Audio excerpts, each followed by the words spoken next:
de orientación profética. Nos alegra poder compartir muchas de las cosas lindas que tiene Dios en su palabra y también en otros escritos que tienen propósitos muy importantes. Ustedes tienen un libro que será nuestro manual de texto. Tengo aquí conmigo varios otros libros que tienen que ver con esta materia, con este curso, y que pueden mostrarnos algo y en su momento vamos a ir mostrándolos. Queremos también felicitar a los que hagan este curso vía internet o correo o como sea, y el propósito es de que podamos juntos aprender muchas cosas o recordar muchas cosas que son importantes para nuestro crecimiento y nuestra afirmación en la fe como hijos de Dios. Yo quisiera decir antes de cualquier otra cosa que el enfoque personal de un servidor es un poco parecido al de Moisés cuando se acercó a la zarza ardiente. Recuerdan que el Señor le dijo, quita tus sandalias porque la tierra donde tú estás es santa.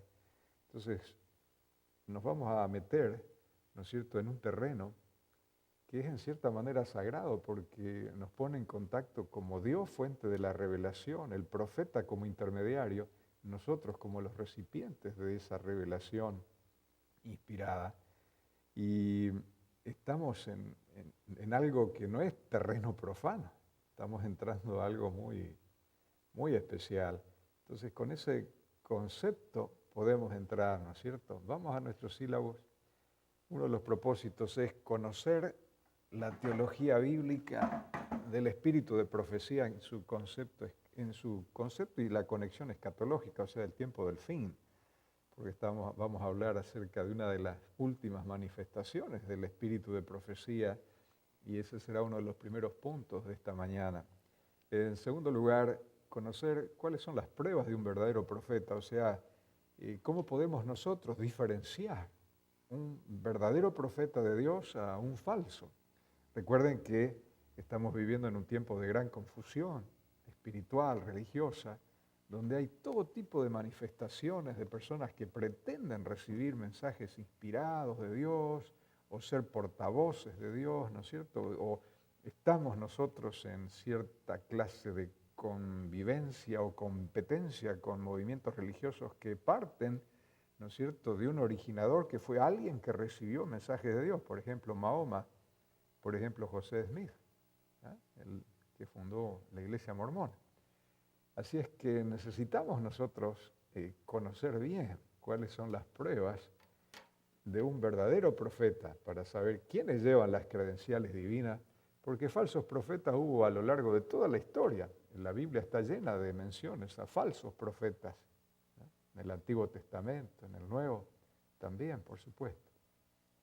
Debiéramos, y ojalá que esta materia nos permita conocer los modelos de inspiración, revelación e iluminación, que no son la materia de esta materia, ¿no es cierto? No son el asunto. Esa es otra materia, pero es bueno que lo tengamos bien clarito para poder manejarnos de qué tipo de revelación, inspiración fue la que Elena de White, en el caso que nos va a ocupar, fue beneficiada, ¿no es cierto?, en mantener con Dios. También quisiéramos conocer la biografía en detalle, más en detalle de lo que el común del pueblo o de los miembros de la iglesia conocen de Elena de White, porque eso nos va a ayudar a entender bien el desarrollo del modelo profético. Conocer los mensajes, sueños, visiones más importantes de Elena de White, que fueron, digamos, hitos importantes en los 70 años en que ella sirvió como mensajera del Señor.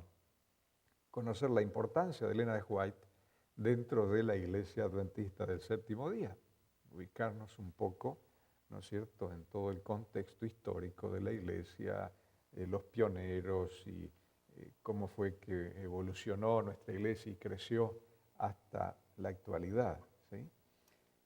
Además, va a haber algunos requisitos, está la parte desagradable de la materia, lamento. Va a haber un examen escrito, pero ustedes ya saben de que no van a perder la sangre ni la vida en eso, pero es una manera más de grabar lo que estamos queriendo que ustedes lleven en las alforjas de su memoria en esta clase. Y en segundo lugar, lectura de nuestro libro Manual de Texto, que de alguna manera lo vamos a repasar en buena medida durante esta clase. Y también de eso no van a tener que hacer un resumen, sino simplemente informar que lo han leído, y para sacar una buena nota en el examen, les recomiendo de que lo miren, lo lean, conozcan, ¿sí? Y entonces, por lo menos 3 obras de Elena de White, pienso que la mayoría de ellas ustedes ya las habrán leído, pero a la luz de lo que estamos considerando, ustedes van a ver un poquito diferente de esas obras. El Camino a Cristo, ¿no? Tan lindo, tan precioso, y que cada vez que uno lo lee siempre está aprendiendo algo más. Lo mismo con los libros de la hermana White pasa lo mismo que con la Biblia, ¿no? Uno lee una vez, 10 veces, 20 veces, y siempre dice, pues esto yo no lo había tomado en cuenta, se me pasó por alto. Y uno siempre está encontrando gemas, tesoros allí, que estaban esperando nuestra atención. Eso es todo, estaban allí, pero por ahí los pasamos por alto, ¿no es cierto? El deseo de toda la gente, qué libro maravilloso. El conflicto de los siglos, libro central, y que cada día se hace más actual, ¿cierto? Porque allí tiene muchas profecías, ¿no es cierto? Entonces, del conflicto de los siglos, le pediría que ustedes hagan un resumen de la introducción, porque la introducción tiene mucho que ver con el modelo profético que Dios ha utilizado en este tiempo final, ¿sí? Y generalmente a veces pasamos por alto la introducción cuando leemos un capítulo, pero en este caso es muy importante y vamos a hacer referencia durante el desarrollo de la clase en varios momentos a esa introducción, porque fue escrita por Elena de White. Entonces nosotros podemos tener la confianza de que el Espíritu Santo intervino en la preparación de ese material y no es el fruto de un erudito, de un profesor, de un ser humano que es falible y que está propenso a errar. Podemos descansar, ¿no es cierto?, que eso tiene la aprobación de por lo menos el ángel de Dios que traía los mensajes a Elena de White. Algunas preguntas que quizá encuentren respuesta en esta clase. Una que ya mencionamos, cómo diferenciar a los falsos profetas de los verdaderos. ¿Es profetizar la única misión del profeta? Cuando decimos profetizar, estamos hablando de lo que la gente considera como la única misión del profeta, anunciar el futuro, ¿no es cierto? El profeta es un fabricante de profecías, de cosas que van a suceder más adelante. ¿Es esa la única misión del profeta? Cuando se terminó de escribir la Biblia, ¿se acabó el don profético? ¿Cesó de haber profetas en medio del pueblo de Dios? ¿Qué ocurre cuando el profeta recibe una visión? ¿Qué fenómenos físicos suceden, por ejemplo? Muy interesante esa parte. Y testimonios de los cuales en algún momento de la clase, no les digo cuándo, para mantener la expectativa, personalmente conocí a 2 hermanos que ellos conocieron personalmente a Elena de White y que ellos dieron su testimonio, que quiero compartir con ustedes. Y hay otros testimonios más que a lo largo de la clase, que va a ser, esperamos, muy interesante, les puedan servir a ustedes de utilidad para poder afirmar nuestra fe. Confieso que cuando estudié este tema siendo muy jovencito, me resultó un poco extraño el aceptar la idea de que había más profetas aparte de los que ya están canonizados en las Sagradas Escrituras, ¿no es cierto? Uno se hace la idea de profetas eran del tiempo antiguo, que no puede haber habido un profeta últimamente, es medio extraño, ¿no es cierto? Entonces, cuando fui a estudiar teología, aproveché, cuando estudiaba griego especialmente, para sacarme alguna duda. El mismo espíritu que habló en los profetas de antaño, habló a través de Elena de White. Ya les voy a dar mi testimonio después, ¿sí? Entonces, vamos ya a entrar en materia con el capítulo 1. Somos viajeros en el camino hacia el cielo. Y en uno de estos libros que tengo aquí, un pintor describió una de las visiones, precisamente la primera de Elena de White, como un grupo que va caminando hacia el cielo, ¿sí?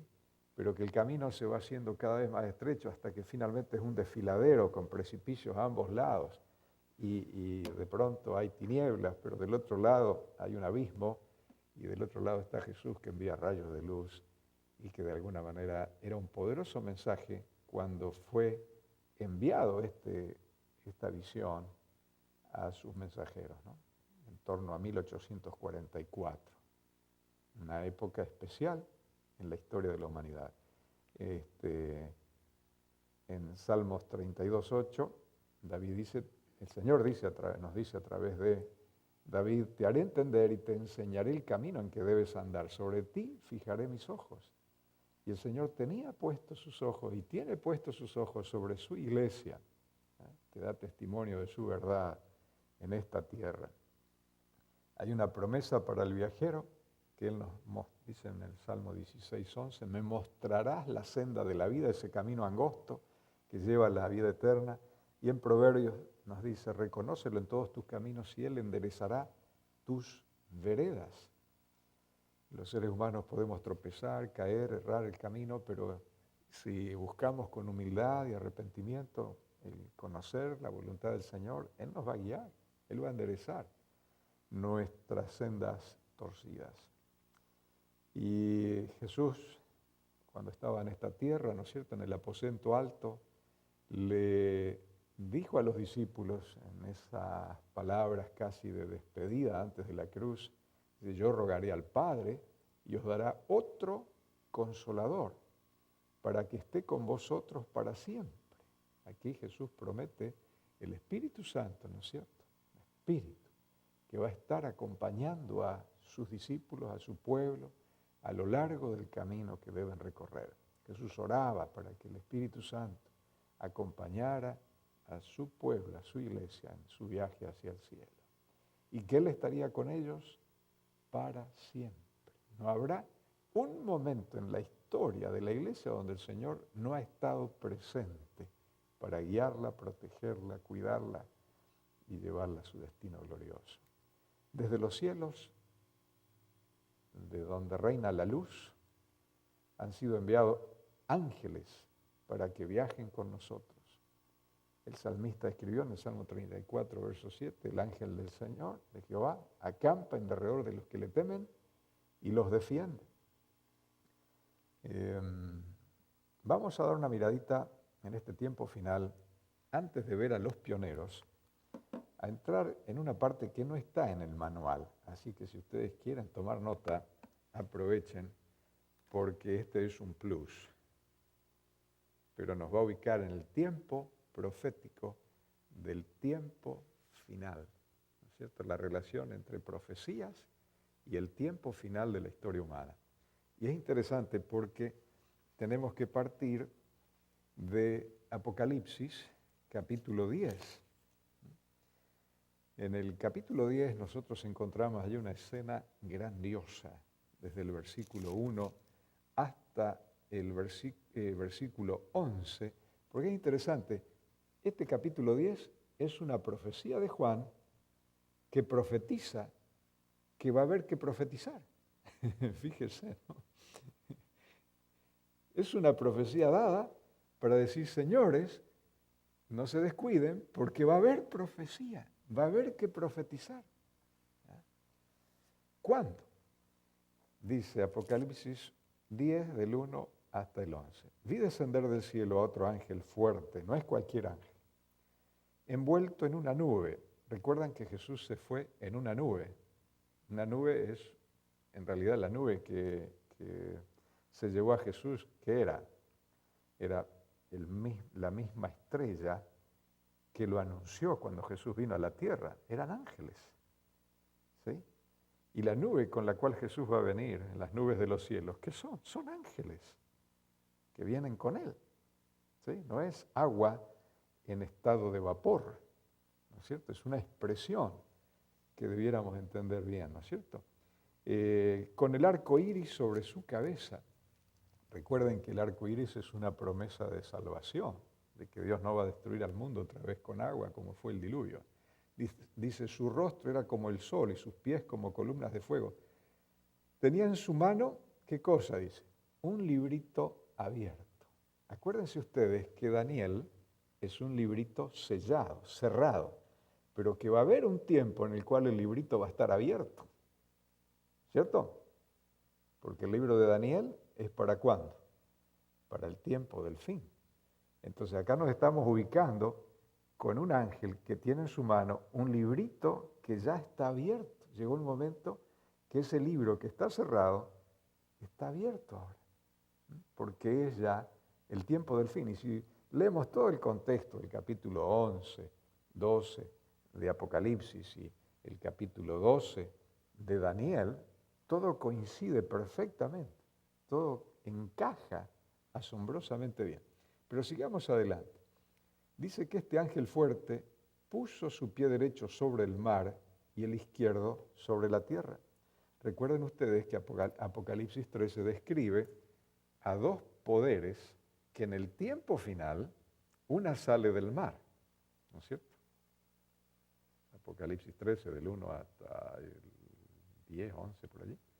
Y después aparece el último poder, que es la imagen de la bestia, que aparece ¿dónde? En la tierra. Entonces, todo tiene algo que ver una cosa con la otra. Y entonces ahora viene, ¿qué hace este ángel? Clamó a gran voz como ruge un león, y cuando hubo clamado, 7 truenos emitieron sus voces. Cuando los 7 truenos hubieron emitido sus voces, yo iba a escribir, pero oí una voz del cielo que me decía, sella las cosas que los 7 truenos han dicho y no las escribas. El ángel que vi en pie sobre el mar y sobre la tierra levantó su mano al cielo y juró por el que vive por los siglos de los siglos, que creó el cielo y las cosas que están en él, la tierra y las cosas que están en ella, el mar y las cosas que están en él, que el tiempo no sería más. ¿Qué tiempo? Tiempo profético. Hay un momento en que el tiempo de las profecías habría de cesar, ¿sí? Las profecías que ya estaban señaladas, básicamente, en ese librito que estaría sellado hasta el tiempo del fin, ¿sí? Y que nosotros entendemos que esta es una referencia a qué profecía en particular, la profecía más extensa de todas, la de Daniel 8:14, que empieza en el 457 a.C., pero que termina en 1844.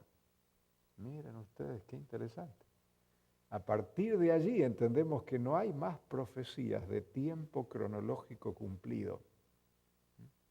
Todas ya quedan en el pasado. Lo que hay después de eso son profecías condicionales, que tienen referencia a ciertos eventos de los cuales no hay, ¿no es cierto?, un tiempo profético señalado.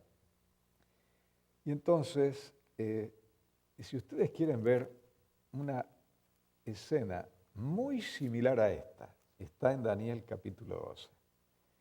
Vamos a volver al capítulo 10 nuevamente, pero vamos a ir para ver cómo una cosa coincide con la otra. Daniel capítulo 12 es el último capítulo, ¿no es cierto?, que empieza en el versículo 1, dice, en aquel tiempo se levantará Miguel, el gran príncipe que está de parte de los hijos de tu pueblo, y será tiempo de angustia cual nunca fue desde que hubo gente hasta entonces. Pero en aquel tiempo será libertado tu pueblo, todos los que se hayan escritos en el libro. El versículo 2 habla de la resurrección. Entonces tenemos que entender que Daniel acá está hablando del tiempo final, bien al fin del tiempo, ¿no es cierto? La venida de Miguel, Cristo, la resurrección de los muertos, el tiempo de angustia previo a la venida de Jesús, ¿sí?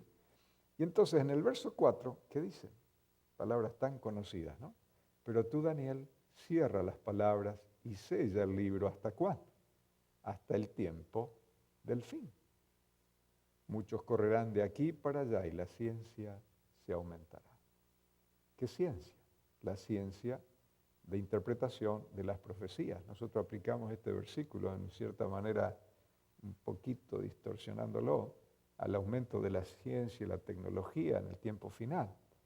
Por cierto que el aumento de la ciencia ha ayudado a entender mejor el libro de Daniel y las profecías y el pasado, ¿no es cierto?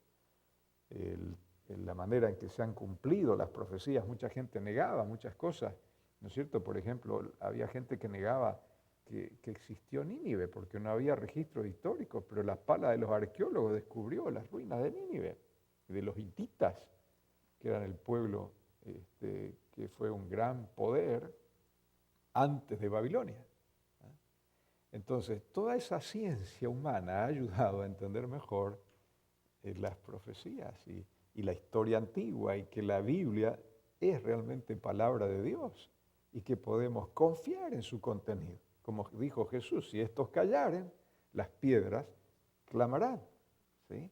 Y nosotros cada vez estamos escuchando de nuevos descubrimientos arqueológicos, de nuevas confirmaciones de que todo lo que está escrito en la Biblia, especialmente en el Antiguo Testamento y parte del Nuevo, es verdad, no hay cómo refutar, no hay cómo negar esas cosas.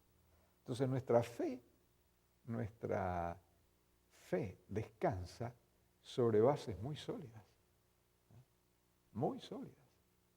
La historia lo confirma, la arqueología lo confirma, ¿no es cierto? Los descubrimientos de papiros, de rollos, de pergaminos, de libros antiquísimos, confirman que el registro escrito de la Biblia ha sido fielmente transmitido, cosa que los mormones han negado hasta 1947, que cuando se descubrieron los rollos del Mar Muerto, ya no pudieron decir que había necesidad de un libro adicional, porque la escritura no había sido copiada fielmente, ni se le había quitado o añadido, pero se les acabó ese argumento después de los rollos del Mar Muerto, porque allí se encontraron rollos de 2000 años de antigüedad, tal cual están en el Antiguo Testamento nuestro, ¿no es cierto?, porque son antes de Cristo, y están exactamente igual que la Biblia que conocemos hoy nosotros. Entonces no hay necesidad de un librito escrito por un falso profeta que dice, no, necesitamos este libro que es más importante que la Biblia, porque la Biblia ha sido alterada, fraguada,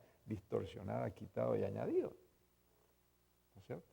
Todo ese conocimiento de la ciencia ayuda a entender mejor el libro de Daniel. Y entonces, en el versículo 5, fíjense qué aparece. Dice, yo Daniel miré, y aquí otros dos que estaban en pie, el uno a este lado del río y el otro al otro lado del río. Y dijo uno al varón vestido de lino que estaba sobre las aguas del río, ¿cuándo será el fin de estas maravillas? ¿Cuándo se acabará todo? ¿Cuándo llegó el tiempo final? La escatología. Dice, y oí al varón vestido de lino que estaba sobre las aguas del río, el que alzó su diestra y su siniestra al cielo y juró por el que vive por los siglos. Hay acá un ángel que jura que está sobre las aguas. Las aguas, recuerdan ustedes que significan naciones, pueblos, muchedumbres, ¿sí? Dice que será por tiempos y la mitad de un tiempo. Y cuando se acabe la dispersión del poder del pueblo santo, todas estas cosas serán cumplidas. Y yo oí, mas no entendí, dice Daniel. Y entonces le pregunta, ¿cuál será el fin de estas cosas? Y él respondió, anda Daniel, pues estas palabras están cerradas y selladas hasta el tiempo del fin. O sea, Daniel, no gastes energía nerviosa, intelectual, mental, porque esto no es para ti. Esto es para el tiempo del fin, recién allí se va a entender.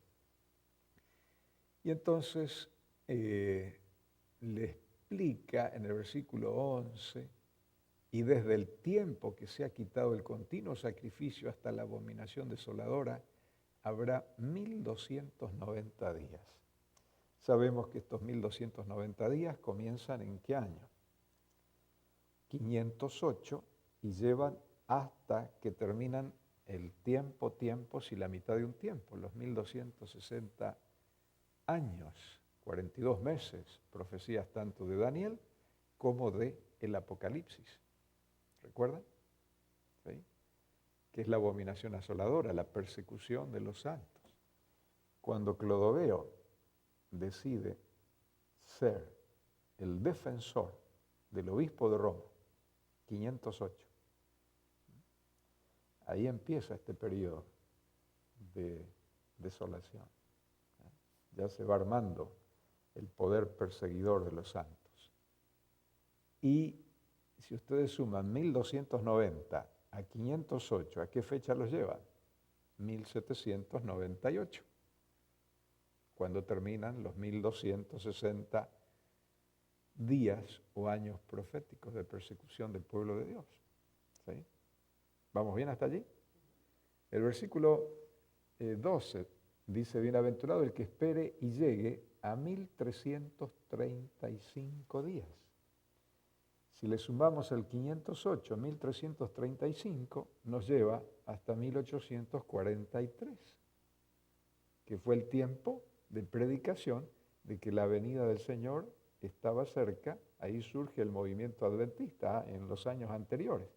Desde 1755 en adelante, que es donde algunos creen que empieza el tiempo del fin, porque se abre el sexto sello con un gran terremoto, acuérdense Apocalipsis 6:12, ¿sí? El sexto sello se abrió y dice, un gran terremoto de Lisboa, 1755. Después que vienen las profecías, hermanos, la aparición del poder de los dos cuernos, 1776, Estados Unidos, que aparecen en la tierra, la imagen de la bestia de Apocalipsis 13. ¿Vamos bien hasta ahí? ¿Sí? Y después que viene la Revolución Francesa, 1789, que es hija de la Revolución Americana. Igualdad, fraternidad, razón, pero allá en Francia tiene un contexto diferente aquí. En América era una nación que surge independiente para poder adorar a Dios libremente.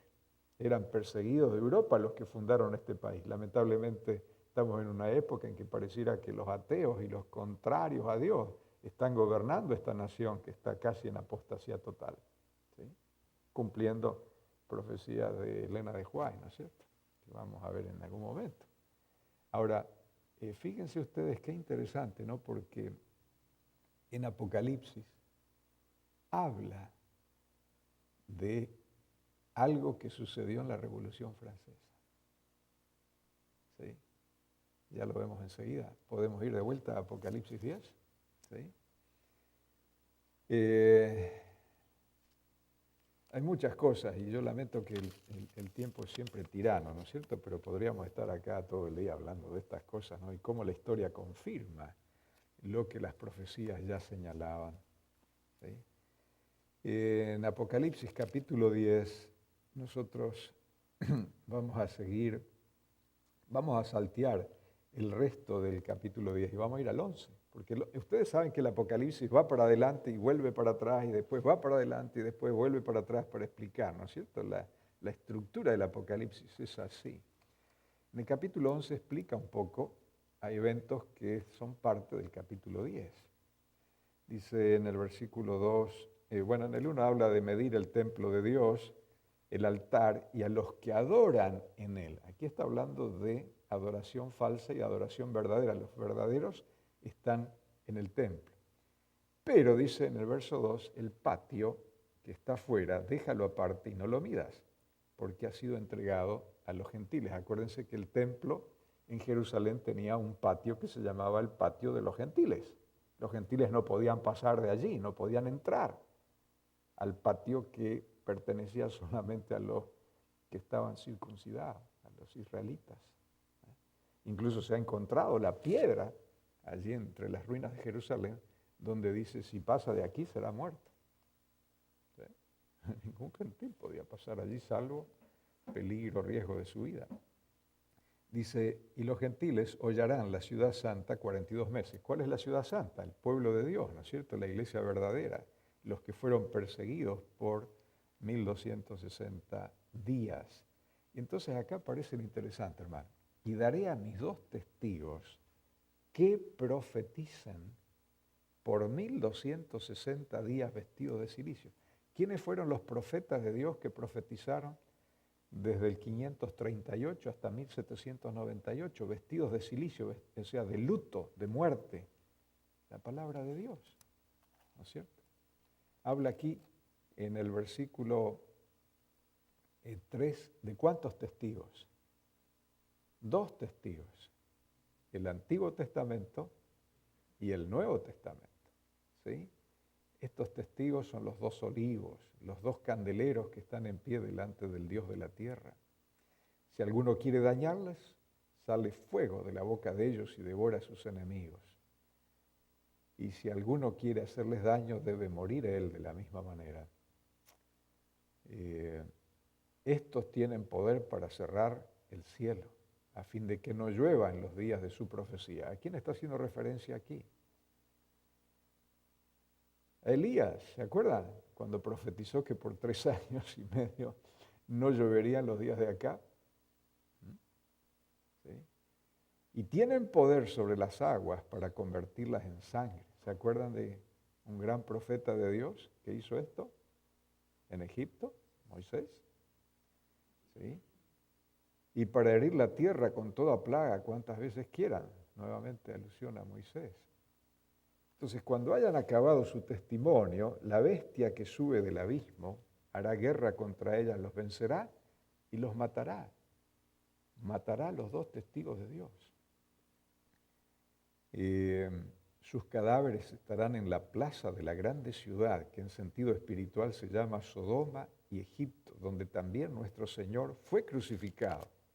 Y los de los pueblos, tribus, lenguas y naciones verán sus cadáveres por 3 días y medio, y no permitirán que sean sepultados.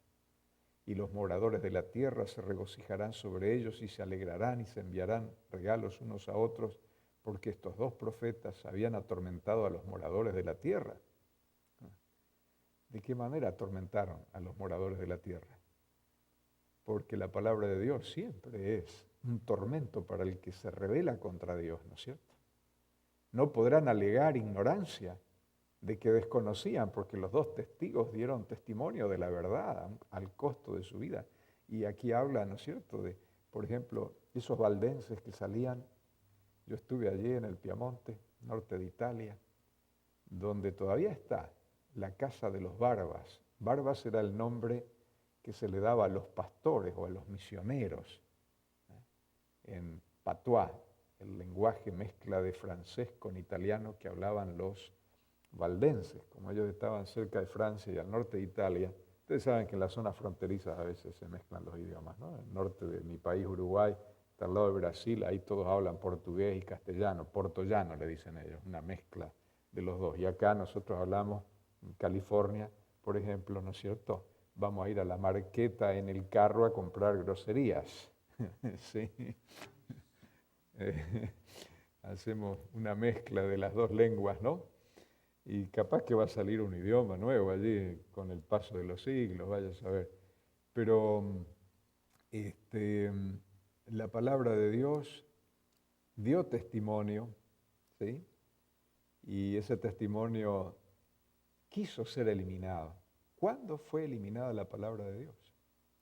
Durante la Revolución Francesa. Se decretó el ateísmo como religión oficial de Francia. La Iglesia Católica había sido la religión oficial de Francia, pero en esa revolución mataron a miles de sacerdotes, obispos, arzobispos, cardenales en la guillotina. Corrió sangre. Hubo una rebelión. Como la religión estaba casada con la realeza que oprimía al pueblo, llegó un momento que el pueblo se rebeló contra las 2 cosas. Y la religión cayó, en desgracia, porque había estado en convivencia con el poder político que dominó a la nación tantos siglos, ¿no? Entonces, recuerden ustedes que el Papa terminó siendo llevado preso a Francia y murió allá. Napoleón y sus tropas cumplieron la profecía, pero después hubo ese ensañamiento, ¿no es cierto? A veces los seres humanos vamos de una vereda a la otra vereda, ¿no es cierto? De extremo a extremo, sin elegir el camino medio, que es el más razonable. Entonces, la nación francesa, hastiada de la opresión religiosa y política, deciden eliminar la religión. Para ellos el ateísmo era mejor que lo que ellos conocieron. Y endiosaron a una mujer, una artista que era medio, dicen, prostituta de mala fama, como la diosa razón, y la adoraron allí en su sitio de gobierno. Y declararon también que la Biblia dejaba de ser un libro de uso legal, y se quemaron Biblias por cantidad. Por 3 años y medio, hasta 1797, 1793 hasta 1797, duró este reinado del ateísmo, donde la Biblia fue eliminada totalmente. Y las enseñanzas de la Biblia fueron erradicadas de la legislación, de la gobernación del pueblo. Fue un tiempo de desenfreno, de desquicio total, ¿no es cierto? Eso no sucedió aquí, sucedió allá. Pero las ideas libertarias de Francia llegaron a España. Acuérdense que Napoleón conquistó España y los territorios españoles de América aprovecharon y se declararon libres. O sea que las revoluciones americanas de México a todo el sur, de alguna manera son nietas de la Revolución norteamericana y son hijas de la Revolución francesa, aprovechando que Napoleón había puesto a su hermano como rey del Imperio Español, ¿no es cierto? Acá dijeron, este es el momento para liberarnos, porque había llegado el tiempo en que los 2 testigos de Dios tuvieran libertad para proclamar su verdad. Después de 1798, pasaron 6 años hasta que se funda en Inglaterra la primera sociedad bíblica británica y extranjera, 1804, que es el año cuando muere el Papa que fue llevado preso a Francia. Se acabó el poder del papado y ahora hay libertad para proclamar la verdad de las Sagradas Escrituras, hermano. No hay casualidad. La Sociedad Bíblica Americana se fundó en 1816, no fue antes de 1798. No hubo libertad antes. Los 2 testigos profetizaban en sacos de silicio. Entonces hay un tiempo profético señalado donde hay libertad, pero para proclamar la verdad. Y hermanos, todavía tenemos libertad. ¿Para qué? Para proclamar la verdad de que estamos en el tiempo del fin, que Jesús viene pronto y que hay que prepararse para su venida. Ese es el mensaje presente, la verdad presente para este mundo. No hay otro mensaje. Hay que arrepentirse porque la venida del Señor está. Hay un juicio que se está celebrando. Este no es un tiempo común y corriente. Tiempo final. Estamos en tiempo de descuento, como dicen en los partidos de fútbol, ¿no es cierto? Se acabó el tiempo, los 90 minutos, pero porque se perdió tiempo por allí, vamos a darle un par de minutos más, ¿no es cierto? Entonces, en ese tiempo, ¿habrá profecía? En ese tiempo final. ¿Qué les parece? Fíjense en el mismo capítulo 11, versículo 18, un pasaje muy interesante y que se cumple en nuestro tiempo, hermano, casi en nuestros días. Dice, y se airaron las naciones, y tu ira ha venido, y el tiempo de juzgar a los muertos y de dar el galardón a tus siervos, ¿quiénes? Los profetas. ¿Cuántos profetas fueron muertos por dar el mensaje de Dios a la humanidad? Muchos, ¿sí? Pero en ese tiempo final de galardonar a los profetas, a los santos y a los que temen tu nombre, a los pequeños y a los grandes, y de destruir a los que destruyen la tierra. Destruir a los que destruyen la tierra. ¿Les suena familiar esa expresión? Recalentamiento global, contaminación del aire, el agua, la tierra. Estamos destruyendo especies animales, vegetales como nunca antes. Cada día que pasa están desapareciendo cosas que Dios creó, no que el hombre inventó. ¿No es cierto? ¿Hasta cuándo la paciencia de Dios va a soportar eso? Pero fíjense, en ese tiempo final habla de recompensar a profetas. Fíjense, ¿no? ¿Habrá profecía en el tiempo final? ¿Habrá profeta en el tiempo final? Yo creo que sí. Y permítanme hacer una reflexión. Cuando Adán y Eva cayeron, ¿hubo profecía? Sí, Jesús mismo vino a decirlos, ¿no es cierto?, cuando los vestía de pieles de cordero, que vendría un libertador. Y eso les dio esperanza a ellos. Habría salvación. Ellos salieron acompañados con una profecía de que vendría el Cordero de Dios, ¿no es cierto?, a salvarlos un día. ¿Sí? Pero después, ¿quién profetizó? El séptimo desde Adán. El Señor es venido. Enoc. ¿Sí? En ese tiempo los patriarcas, antes del diluvio, Enoc profetizó que Dios destruiría la tierra. Noé profetizó. Momentos especiales de la historia, Dios envía mensajeros especiales. Luego, ¿a quién tenemos?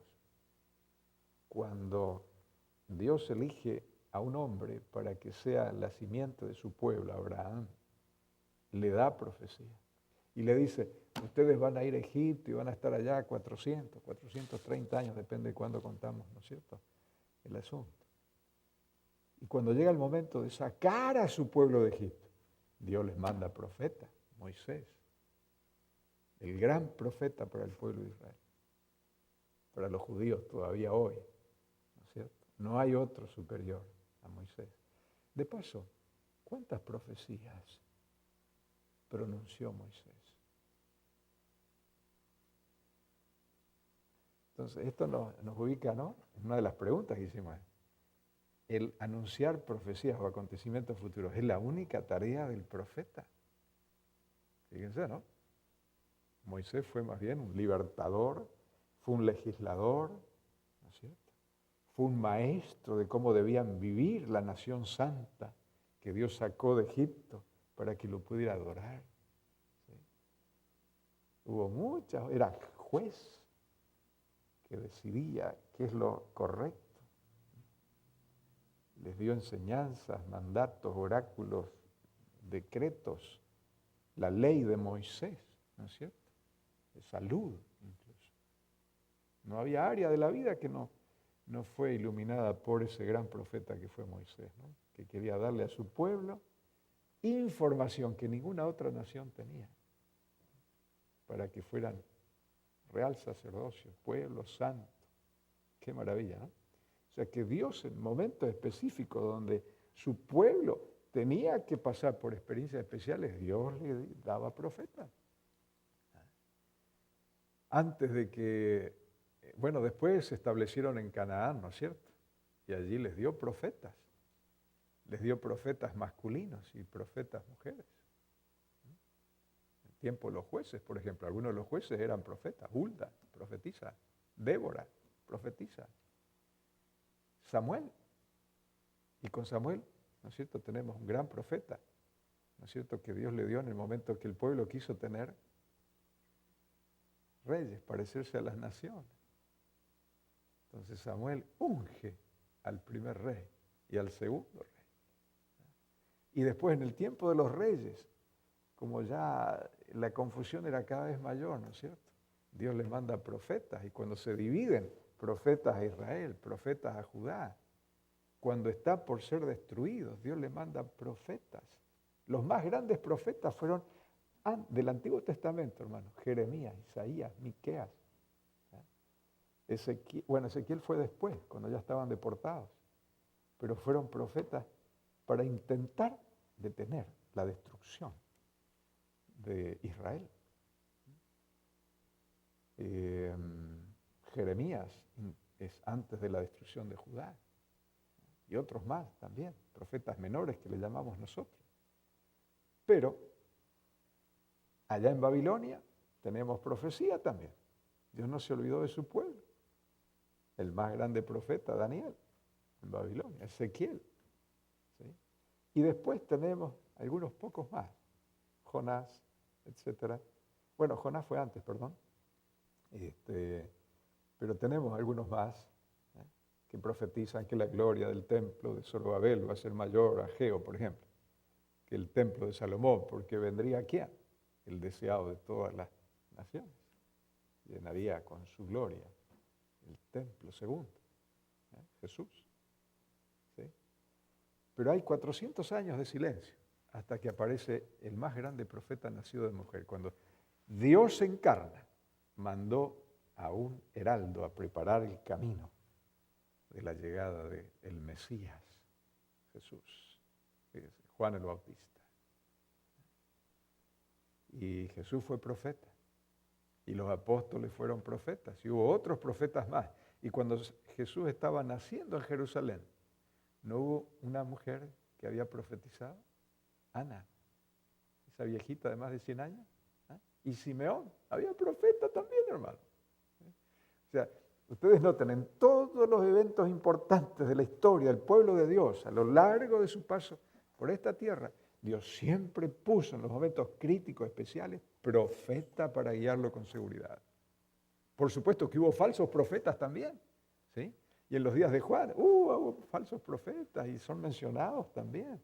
En los días de Jesús, falsos profetas. Teudas, un caso que arrastró a 400. El mismo que Poncio Pilato liberó, ¿no es cierto? Era uno de los que se llamaba Bar-Abás. Era un falso Mesías. Bar-Abás significa hijo del Padre. Fíjese, ¿no? Fíjese. Entonces cuando el pueblo elige Jesús, vaya a la cruz Jesús y danos a Barrabás. Ellos eligieron la falsedad, un falso en vez del verdadero. Y Dios le ha dado a la humanidad siempre la posibilidad de elegir entre la verdad y el error, la falsedad. Entonces por eso cuando Jesús le da las señales de su venida, Él le dice en Mateo 24, 24, y vendrán falsos maestros, falsos cristos, ¿y qué más? Falsos profetas. Entonces, ¿ustedes creen que Satanás es estúpido? ¿Que él se va a poner a falsificar profetas cuando no los hay? ¿Me entienden el asunto? Supóngase, si yo quiero volverme multimillonario, entonces me pongo a fabricar billetes de dólares y me invento un billete de $8. ¿A quién se lo voy a poder dar y que crea que es un billete legítimo? Nadie, no existen de $8. ¿No es cierto? Ahora, si usted fabrica de 100, de 50, de 20, de 10, le va a ir mejor porque va a haber gente, si lo hace bien parecido, a quien usted pueda entrampar. Pero de lo que no existe, usted ya sabe que no va a tener éxito. Entonces Satanás jamás va a mandar falso profeta si Dios no mandara un profeta verdadero. Y me permiten ustedes, mientras hablamos, antes de entrar a hablar de los pioneros, un hecho histórico muy interesante, muy interesante. En el norte de Nueva York, el estado de Nueva York, en 30 millas a la redonda, en poco tiempo de diferencia entre uno y otro, el primero que apareció fue un profeta, José Smith, que casualmente muere acribillado a balazos con un revólver en cada mano en 1844. Fíjense ustedes, hasta qué interesante la fecha. Fundador de la Iglesia de los Santos de los Últimos Días. Fíjese que el Apocalipsis habla de los santos de Dios del tiempo final, que son los que guardan los mandamientos de Dios y tienen la fe de Jesús. Una falsificación casi perfecta, hermano. Planchas de oro, un ángel. Cuando estudiamos cómo Dios se comunicó con Ellen White, siempre aparece un ángel. Incluso yo tengo un link que les puedo recomendar. En internet ustedes pueden leer el testimonio de un pastor adventista que vio al ángel que venía para asistir a Elena de White cuando ella recibía sus visiones de noche. Acá, en el Valle de Napa, en Elms Haven. ¿Sí? Hay muchas cosas interesantísimas. Yo lamento que más hermanos se están perdiendo esta materia porque es apasionante, hermano. Apasionante. ¿Sí? Muy cerquita de ahí también, ¿saben quién apareció? Mary Baker Eddy, la fundadora de la ciencia cristiana, que hoy tiene otros nombrecitos, cienciología, que hay un famoso actor de Hollywood que hace propaganda, varios ahí, ¿no? Pero Mary Baker Eddy decía que ella nunca iba a morir.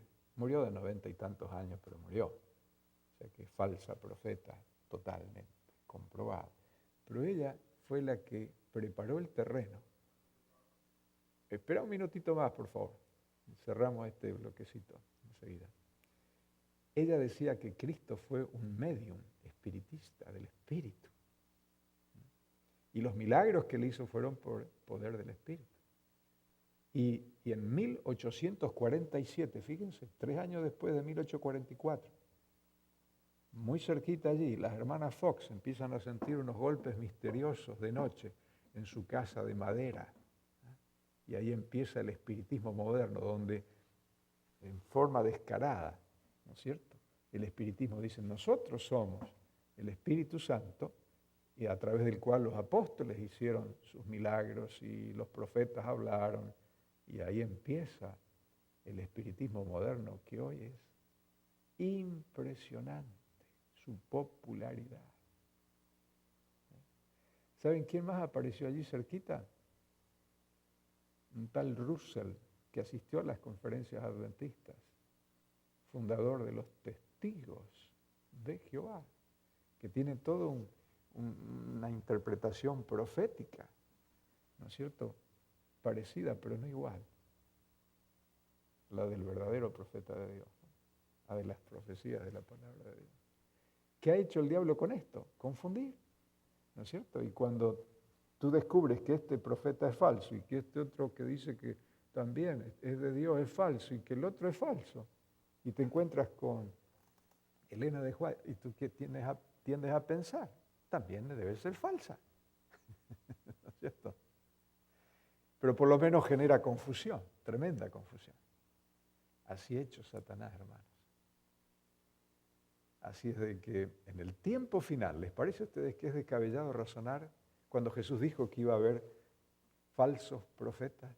Suponer, ¿no es cierto?, deducir inteligentemente, racionalmente, por lo menos algún profeta verdadero Dios utilizaría, así como Moisés, ¿no es cierto?, fue utilizado como profeta para sacarlo de Egipto y meterlo en Canaán, aunque fue Josué el que lo hizo entrar de este Egipto de pecado, ir a la Canaán celestial. ¿No nos dará Dios un profeta para no errar el camino?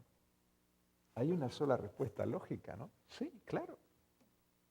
Bueno, seguimos después de un recreito en el siguiente bloque. Pero ya estamos introduciéndonos, ¿no es cierto? Y se está poniendo muy interesante esto. Vamos a ver. Sí. Entonces, ¿será que en el tiempo final Dios no ayudará a su pueblo en el trayecto que le resta recorrer todavía? La respuesta lógica es sí, como veníamos diciendo. Pero, ¿en qué nos basamos? ¿Hay en la Biblia alguna profecía que dice que va a haber profeta en el tiempo final? Sí, hay. Sí, tenemos que ir al Apocalipsis, ¿no es cierto? El capítulo 10, leer el resto de ese capítulo que no lo leímos todavía, porque allí habla nuevamente del librito. ¿Y qué era ese librito? Todo tiene su explicación en la Biblia. Muy bien, vamos a leer. ¿Se acuerdan que el ángel había jurado? ¿Sí? Y entonces, a partir del versículo 7, dice, sino que en los días de la voz del séptimo ángel, cuando él comience a tocar la trompeta, el misterio de Dios se consumará. Misterio es algo que no se entendía, que no era claro, que no había sido revelado. Esta es una alusión al librito sellado, que era para el tiempo del fin. ¿Sí? Como él lo anunció a sus siervos los profetas. ¿Sí? Y acá en el 11.7 hay una letrita A que nos lleva a Daniel 7. O sea que Daniel es uno de esos profetas. O sea que, fíjense, ¿no? Acá la alusión nos lleva directamente a Daniel. Y en Daniel está el ángel también que jura. Estamos hablando de lo mismo finalmente. Y del mismo tiempo profético. Entonces le dice, la voz que oí del cielo habló otra vez conmigo y dijo, ve y toma el librito que está abierto en la mano del ángel que está en pie sobre el mar y sobre la tierra. ¿Cuál ángel? No es el ángel de Daniel 12, es el ángel de Apocalipsis 10, ya cuando estamos en el tiempo del fin. Y que el libro de Daniel ahora sí llegó el momento, porque es el tiempo del fin, ya no está más sellado, está abierto. ¿Sí? Y entonces dice, toma el librito que está abierto en la mano del ángel, etc. Y en el 9 dice, y fui al ángel diciéndole que me diese el librito. Oh, Juan quería saber el futuro, Juan quería saber lo que iba a pasar. Juan tenía interés en las cosas que iban a venir. Y entonces él me dijo, toma y cómelo, y te amargará el vientre, pero en tu boca será dulce como la miel. Entonces tomé el librito de la mano del ángel y lo comí, y era dulce en mi boca como la miel, pero cuando lo hube comido, amargó mi vientre. ¿A qué se está refiriendo aquí Juan? El librito es Daniel. Y Guillermo Miller, un pionero adventista, ¿sí? Él fue un estudioso de las profecías de Daniel. Y él se dio cuenta que estaba viviendo en el tiempo del fin y empezó a entender el libro de Daniel. Y el Señor le fue ayudando a entender muchas de las profecías. Y él comenzó a predicar que había llegado el tiempo de la venida de Jesús, ¿sí? Basado en las profecías de Daniel, de Apocalipsis y otras más del mismo Jesús, ¿no es cierto? De los evangelios también, ¿sí? Todo va entendiéndose bien ahora. ¿Ah? Y entonces produce un efecto dulce en la boca. ¿Cuál fue eso? Jesús viene, va a terminar la muerte, el pecado, la injusticia, no va a haber más guerra, más maldad. ¡Qué cosa hermosa! Nos va a llevar al cielo. Y ellos se gozaron en eso, hermano. Dulce como la miel. ¿No es nuestra gran esperanza todavía hoy? Claro que sí. Pero después dice, cuando lo comió en el vientre, ¿cómo fue? Dice, amargo. ¿Cuál fue la amargura de los pioneros que creyeron que Jesús venía? 1844, 22 de octubre, el gran chasco, ¿no es cierto? Fíjese cómo coincide todo. Jesús no vino. ¿Qué pasó? Y hasta que Hiram Edson, vamos a ver la foto, un grabado de él, recibió iluminación de qué era lo que había sucedido en 1844. Entonces allí empiezan las cosas a ponerse en su lugar, ¿no? Como las piezas de un rompecabezas. Ah, Jesús no vino porque Jesús está en el santuario celestial y comenzó el juicio investigador y él pasó a ser ahora de nuestro abogado, pasó a ser también nuestro juez y los libros se abrieron y el juicio investigador ha comenzado. Tiempo final. ¿Quiénes serán hallados dignos de que el Señor venga a buscar? Si no se analiza a través del juicio las obras de cada cual, ¿a quién le va a dar él la corona? Y una mansión y una piedrecita blanca con un nombre nuevo. Todo eso es lo que se define en ese juicio previo. Fíjese. Pero ¿qué pasa después de la amargura del vientre? Leamos el versículo 11. Y él me dijo, es necesario que profetices otra vez sobre muchos pueblos, naciones, lenguas y reyes. En ese versículo, hermanos, está la historia resumida de la iglesia adventista.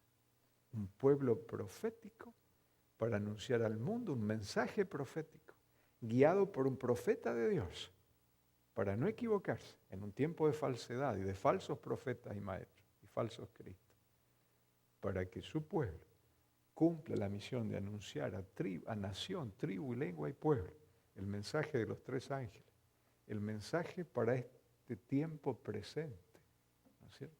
De que Jesús viene y hay que prepararse, que ha llegado la hora del juicio, ¿sí? Y Dios no dejó a ciegas a ese pueblo para que profetice, le dio un profeta. Y esta es la profecía que señala de que habría profeta y que tendrían que cumplir una labor profética. Por eso Dios quisiera que cada miembro de la iglesia adventista sea un profeta para los que desconocen lo que viene. Porque una de las tareas del profeta es anunciar los eventos que van a ocurrir. ¿Sí? Y cuando tú hablas a alguien de que viene Jesús, ¿no es cierto?, muy pronto, y que hay terremotos como el que hubo hoy, que eso tiene un significado, que su venida está cercana. Entonces tú estás cumpliendo una misión profética de aclararle a la gente por qué está pasando lo que está pasando y qué es lo que viene y qué es lo que tiene que hacer. ¿No es cierto? De este desierto entrar a la Canaán celestial. ¿Sí? El mensaje de Noé, señores, viene la destrucción. En aquel tiempo era agua, ahora es fuego. Hay un arca de salvación que es la iglesia. Entren, hay lugar para todos aquí. Así es. Pero hay más todavía. Hay más todavía. Los profetas, mejor dicho, los dos testigos del capítulo 11 de Apocalipsis, que son el Antiguo y el Nuevo Testamento, ¿murieron y quedaron allí en el polvo? No. Fíjese que Voltaire, uno de los grandes líderes de la Revolución Francesa, con el tiempo su casa pasó a ser una casa propiedad de las sociedades bíblicas. Ahí hay un depósito de Biblia. La palabra de Dios vive y permanece para siempre. Por decreto, ellos decidieron que Dios no existe y que la palabra de Dios tampoco rige más. Sin embargo, a los 3 años y medio, resucitó, cayó, ¿no es cierto? Como tantos movimientos políticos que hubo allí durante esa Revolución Francesa, finalmente desaparece. Pero a los pocos años después, fíjese, 1804, aparece la primera sociedad bíblica dedicada a imprimir la Biblia. Esa es otra historia interesantísima, hermano. ¿Por qué no apareció antes la sociedad bíblica? Porque había un tiempo en que tenía que resucitar. Y como hay que profetizar a toda nación, tribu, lengua y pueblo, las sociedades bíblicas se encargaron de traducir la palabra de Dios. Y hoy nosotros tenemos la palabra de Dios traducida a toda etnia de más de 5.000 personas. Hay una tribu indígena de 5.000 personas, ya tiene todo el Nuevo Testamento en su idioma, su lengua. Y parte del Antiguo también. Para que todos sepan, ¿no es cierto? Para que el mundo conozca, que profetices a todos. Qué maravilla, ¿no?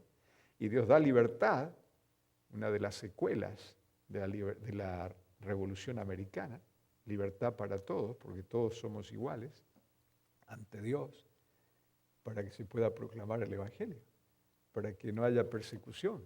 Hay todavía, ¿no es cierto?, en ciertas partes, en ciertas áreas, en forma limitada, pero básicamente hay libertad para proclamar la palabra y tenemos que orar a Dios que esa libertad no sea negada, conculcada o aniquilada. Está profetizado que en algún momento va a pasar eso, ¿no es cierto?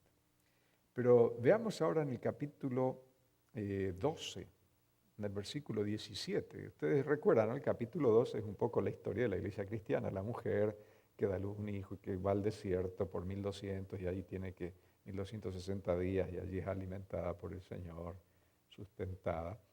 Y entonces encontramos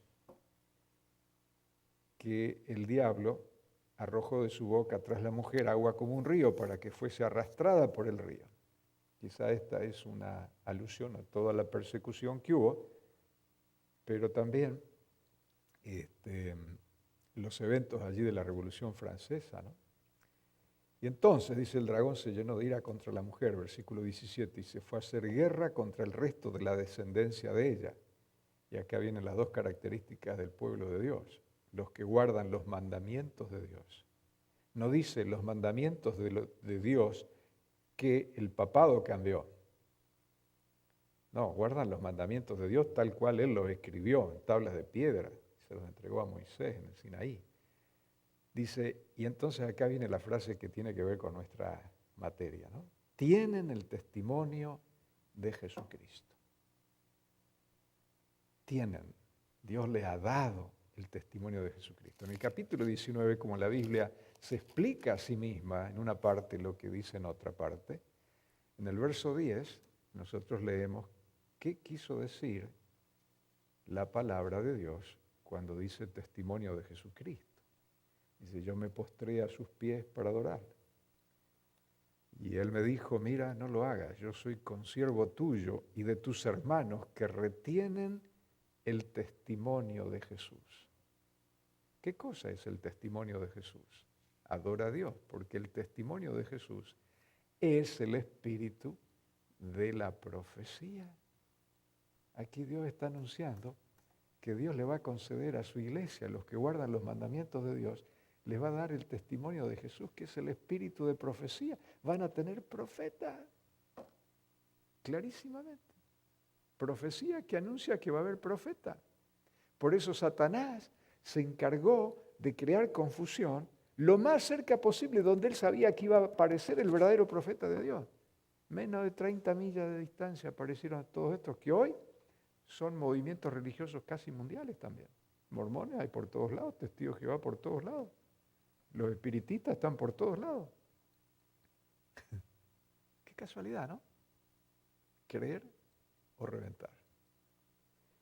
Entonces, qué importante, hermanos, es que nosotros con este contexto escatológico de los acontecimientos finales nos metamos a analizar cómo fue la manifestación del don profético, del testimonio de Jesucristo, del espíritu de profecía en este tiempo final. En la vida, obra, ministerio profético de Elena de White. Ese es nuestro asunto, que nos va a tener ocupados. Pero para familiarizarnos con los actores, ¿no es cierto? Porque nunca un hecho histórico ocurre en el vacío, sino en medio de una humanidad, ¿sí?, de la cual hay de un lado, del otro, y neutrales, etc. Veamos los que en el manual llama zapadores. A mí no me gusta esa palabra. Pienso que una mejor, cada vez que ustedes lean ahí en el manual zapadores, sepan pioneros. Es una palabra mejor. Los pioneros del pueblo de Dios en el último tramo de la historia humana, ¿no es cierto? La Odisea. De tantas maneras Dios dice lo mismo, ¿no es cierto? Pero bueno, ¿quiénes fueron?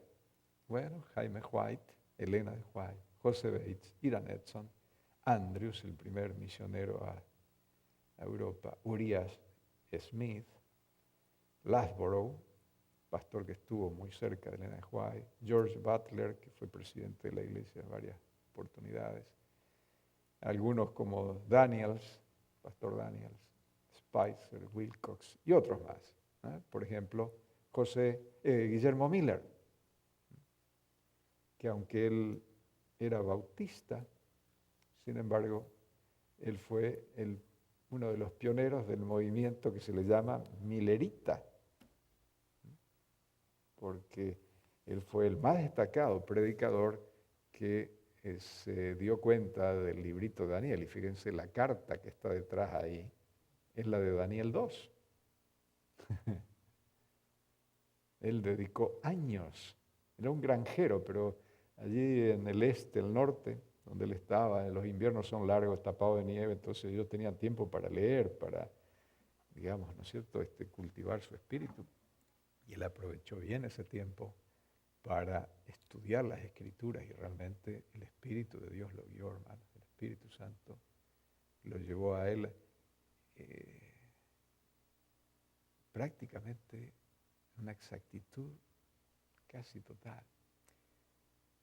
Este es Joshua Himes, uno de los que junto con Miller fueron los grandes Fitch, Himes y Miller, los grandes predicadores del advenimiento. Elena de White, que a los 17 años ella recibió su primer mensaje, ¿no es cierto?, de Dios, pero hay otra fotografía de ella ya en edad más, no tan jovencita, Jaime White, que era un maestro de escuela que escuchó el mensaje de la venida de Jesús y se lanzó a proclamar, dejó de ser maestro y en un año y poco de predicación bautizó más de 1000 personas. Realmente extraordinario, extraordinario. Hermanos, cuanto más yo estudio la vida de los pioneros y cuanto más conozco de ellos, eran gigantes, hermanos. No eran individuos del montón. Si usted va a Battle Creek, vaya a ver el museo que hay en Battle Creek. Es interesantísimo. Ahí le muestra, por ejemplo, Kellogg, que fue un médico que pudo estudiar gracias a que Jaime White y Elena de White le bancaron gran parte de la carrera y fue casi como un hijo adoptivo de ellos, que lamentablemente después se volvió en contra, gratamente. Él era un inventor nato. Usted puede cabalgar en un potro mecánico, que a él le gustaba mucho andar a caballo. Él, por ejemplo, salía a correr, a caminar y tenía que ir con 2 secretarias al lado, que él les iba dictando sus libros. Un individuo inteligentísimo, hermano. Fue una de las maravillas de la ciencia médica del 1800 y tanto, y parte de este siglo. Los grandes del mundo venían a nuestro sanatorio en Battle Creek. Allí era donde estaba más avanzada la ciencia que en ninguna otra parte de la Tierra. Él se escribía cartas con Pavlov, el científico ruso, que tenía los famosos perros, los reflejos condicionados. No sé si han leído o escuchado algo de eso. En fin, reyes fueron allí. Pero ya vamos a hablar de todo eso. Aquí está la familia de Jaime White cuando tenía solamente 2 hijos. A ellos les falleció 2 de los hijos, uno de 13 años y otro de apenas pocos días, meses de nacido. Este es Federico Wheeler, un predicador adventista que predicaba del sábado y que conexión llevó a Bates a predicar y escribir un librito del sábado, que finalmente los White leyeron, estudiaron y aceptaron 2 años después de 1844. Esta es una foto de John Byington, el primer presidente de la Iglesia Adventista. Este es un personaje nefasto. Canwright. Él estuvo muy allegado a los White, que lo ayudaron mucho, pero era un hombre que tenía algún problema emocional. Entonces, fue un gran predicador, fue uno de los grandes debatidores, que en un debate aniquilaba a los contrarios, que querían demostrar que el domingo era el día de guardar en vez del sábado. Él los echaba por tierra. Extraordinario, pero terminó bautista, apóstata. ¿Sí? Este es Hiram Edson, el que recibió la luz del santuario celestial después del chasco. Mientras caminaban por un maizal de vuelta de una reunión donde habían estado orando y estudiando la Biblia, él vio. ¿Por qué no había venido Jesús? La interpretación de los mileritas era que Jesús iba a venir el 22 de octubre de 1844 porque dice que el santuario sería purificado. Y ellos decían, en el cielo no hay nada para purificar. Lo que necesita ser purificada es la tierra, y la tierra solo puede ser purificada por la venida de Cristo. Así que es por eso que el santuario es la venida de Cristo. La purificación del santuario es la venida de Cristo a la tierra. Ellos interpretaron equivocadamente. Ellos sabían que había un santuario en el cielo, pero pensaban que allá todo es perfecto y no hay nada que purificar. Igual que los judíos que rechazaron a Cristo cuando vino por primera vez, ¿no es cierto, Jesús? Ahí hubo un chasco también. Los discípulos cuando murió Jesús, vivieron una escena, una experiencia de gran chasco. Y sabíamos que él era el que iba a redimir a Israel, pero se murió y ahora ya es el 3er día y no pasa nada. Es lo que le dijeron Cleofas y el otro discípulo que iban a Emaús, ¿no? Se lo dijeron al mismo Jesús. Y Jesús empezó a referirle las profecías. Las profecías son claves para no perdernos en el camino al cielo. Y hay un texto que ustedes tienen que anotarlo. Está en San Juan 14:29, son palabras de Jesús. Jesús dice, os lo he dicho antes que suceda, para que cuando suceda creáis. La base de nuestra fe no está dada por un milagrero que cura y que le llena la carie de una muela, como me dijo alguien una vez, ¿no es cierto? ¿Y con qué se la llenó?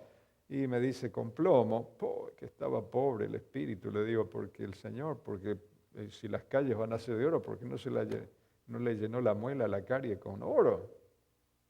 Fíjese bien, le digo, debe haber algún dentista mejor que el que usted fue, ¿eh? La base de nuestra fe no es los milagros y lo lindo que predica un predicador, etcétera, sino las profecías.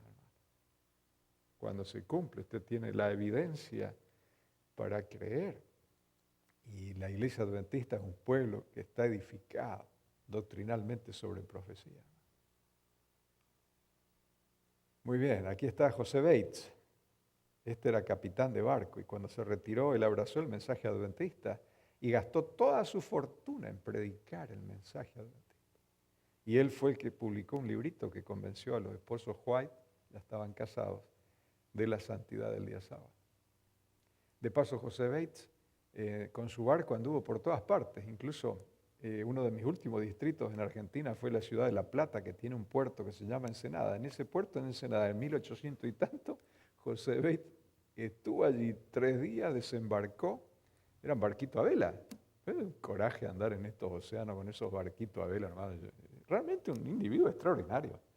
Hizo fortuna como capitán de barco y se retiró todavía joven. Y ahí fue donde Dios lo utilizó como uno de los pioneros. Interesantísimo, hermano. En esa localidad de Ensenada, él arrendó caballo y se fue a conocer Buenos Aires. Está a 70 kilómetros. Una de mis tareas fue abrir obra en Ensenada, lugar donde él había estado, este caballero, pionero adventista. Hay una iglesia nuestra ahí ahora, en ese lugar. Muy bien, aquí lo tenemos a Butler, que fue presidente. Este tuvo mucho que ver con 1888, ¿se acuerdan? La justificación por la fe, él estaba en la vereda enfrente, pero el primer misionero que en cumplimiento de una profecía de Elena de White se va de América al campo misionero, a Europa, John Nevins Andrews. Este caballero, del cual lleva nombre nuestra Universidad Teológica allá en Michigan, él se sabía todo el Nuevo Testamento de memoria en griego. Supóngase que si hubiera habido una quemazón de todos los manuscritos y demás, él podía reproducirlo de memoria. Y ustedes que están estudiando griego deben darse cuenta de lo que habrá sido. ¡Qué intelecto, hermano! ¡Qué mente! Nuestros pioneros eran hombres extraordinarios, personas extraordinarias. Este es Tchaikovsky, un polaco que vino a América, conoció el mensaje adventista, anduvo predicando por aquí, estuvo en contacto con los White y todo, y se fue a Europa, y fue un pionero de la obra en Europa, estuvo entre los valles de los valdenses, convirtió gente por todos lados, y Andrews, que fue después, él fue juntando a la gente que él estuvo preparando. Interesantísimo. Él fue un cura, un sacerdote católico, pero estudiando la Biblia en aquellos tiempos, hermano. Este era un cura, pero de eso fuera de serie, como Lacunza, que era un jesuita chileno, que estudiando las profecías de Daniel, escribió un libro que se llama La venida del Mesías en gloria y majestad. Yo tengo una copia que se la presté al pastor Sánchez y todavía no me la devolvió. Él enseñaba de que el anticristo era el papado, por ejemplo. Y él murió misteriosamente ahogado en el lago de Imola, para que le sea más fácil, en el norte de Italia. En Imola está la fábrica de los coches de carrera Ferrari, la escudería roja del Torino, del caballito rampante. La Ferrari, uno de los carros más caros del mundo. Bueno, allí en Imola, un lago. Allí murió ahogado, entre comillas, este sacerdote jesuita que escribió su libro con el seudónimo de un rabino judío, Ben Ezra. Esdras sería, ¿no? Hijo de Esdras. Donde él hablaba de la venida de Cristo y de que el método de interpretación de las profecías es el gramático histórico. El sistema que utilizamos nosotros. No está hablando de forma figurada, en símbolos, como creía Clemente Orígenes, allá de Alejandría, sino hechos reales. Y en Argentina, el que fue el secretario del Cabildo Abierto de 1810, que fue la independencia, declararon ser libres, tal Francisco Ramos Mejía, mi último distrito. Yo pasaba todos los días enfrente de la casona de Tapiales, donde ahora está el Mercado Central de Buenos Aires, toda una zona de ciudad ahora, pero ahí estaba la estancia, un rancho muy grande que él tenía. Él guardaba el sábado y él había hecho, él tenía el libro de la Cunza y él fue uno de los pioneros adventistas en Argentina. En sus estancias, tenía otra más al sur, los Mirasoles, allí todos guardaban el sábado, él cazaba a los indios y finalmente en la de los Tapiales lo confinaron por hereje y ahí murió él. Un pionero adventista encerrado en su propia estancia sin poder salir. Un hombre que era un visionario, estudioso de la Biblia y que creía en la venida de Cristo. Y un grande prócer de la Argentina, Belgrano, él hizo traducir la obra de la Cunza, la hizo imprimir en 4 tomos en Inglaterra y la desparramó por todo el Río de la Plata, Uruguay, Argentina, Chile, todo eso. La venida de Cristo. Había conciencia de que algo grande estaba por venir, que los tiempos eran finales ya. El libro de Daniel ya estaba abierto.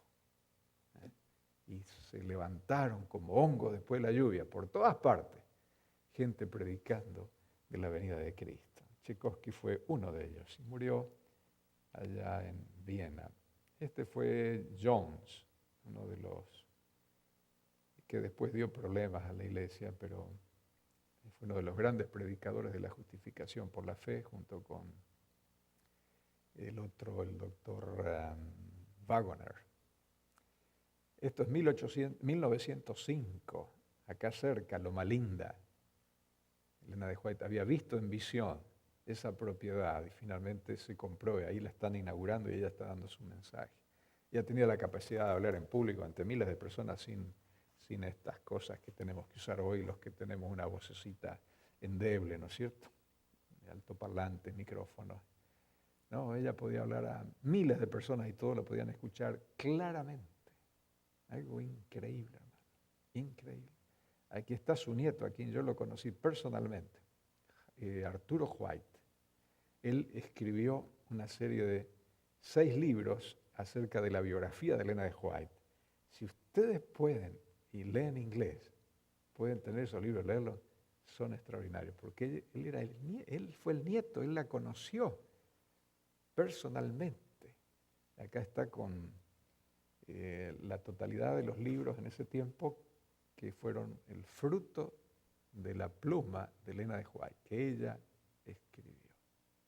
Fíjese, ella escribió más de 200.000 páginas y no hay otra escritora americana que haya sido más impresa que Elena de White. Fíjese, todavía hoy. Muy bien, esta es una famosa frase de ella. Al repasar nuestra historia pasada o pretérita, después de atravesar todas las etapas de nuestro progreso hacia nuestra condición presente, puedo decir, alabad a Dios, al ver lo que Dios ha hecho, me lleno de asombro y de confianza en Cristo como director. Y esto fue escrito poco tiempo antes de que ella falleciera. No tenemos nada que temer por el futuro, excepto si olvidamos la manera en que Dios nos ha conducido. ¿Cuánto aliento han dado estas palabras al pueblo de Dios, a la iglesia? Y hoy todavía, ¿no es cierto? En medio de las crisis que está enfrentando la iglesia y que va a seguir enfrentando, saber que el Señor nos da confianza, porque en lo pasado Él guió a su iglesia y la va a guiar hasta el final, ¿no es cierto? El Señor conduce su iglesia. ¿De qué manera? Bueno, Pablo es el primero que utiliza, ojo, y esto puede salir en el examen, no es profético, no soy profeta, pero puede ser que sea cierto, se puede cumplir. ¿Quién fue el primero que habló del testimonio de Jesús? El testimonio de Jesucristo. El apóstol San Pablo dice, gracias doy a mi Dios, siempre por vosotros, por la gracia de Dios que os es dada en Cristo Jesús, que en todas las cosas sois enriquecidos en Él, en toda lengua y en toda ciencia, así como el testimonio de Cristo ha sido confirmado en vosotros, de tal manera que nada os falte en ningún don. El testimonio de Jesús es un don que Dios da a su iglesia, esperando la manifestación de nuestro Señor Jesucristo. ¿Ven la conexión entre el don, el testimonio de Jesús, la profecía y la venida de Jesús? Hay una conexión acá. Está todo relacionado. Esperando la manifestación de nuestro Señor Jesucristo, el cual también os confirmará hasta el fin, para que seáis sin falta en el día de nuestro Señor Jesucristo. Fíjese, el Señor Jesucristo tiene un testimonio especial para que su iglesia esté preparada, sin mancha, sin arruga, ni cosa semejante, para el día de la venida. El Señor santifica a su iglesia a través de su palabra y a través también de los escritos inspirados. Los dones con los cuales Cristo dotó a la iglesia cuando subió a lo alto funcionarían en su respectivo campo. Apóstoles. ¿Ustedes saben qué quiere decir apóstol? Griego. Enviado. Cristo fue un apóstol de Dios enviado a esta tierra para salvar. Pero Él envió a sus discípulos, ¿no?, a sus alumnos, a predicar el mensaje. Es un don que Dios le dio a la raza humana, los apóstoles. Y nosotros somos también enviados por Dios como un regalo de Dios. La iglesia es un regalo de Dios al mundo para su salvación. Así como Cristo es un regalo para nuestra salvación. Pero también Dios puso en su iglesia otros dones, los profetas, los evangelistas,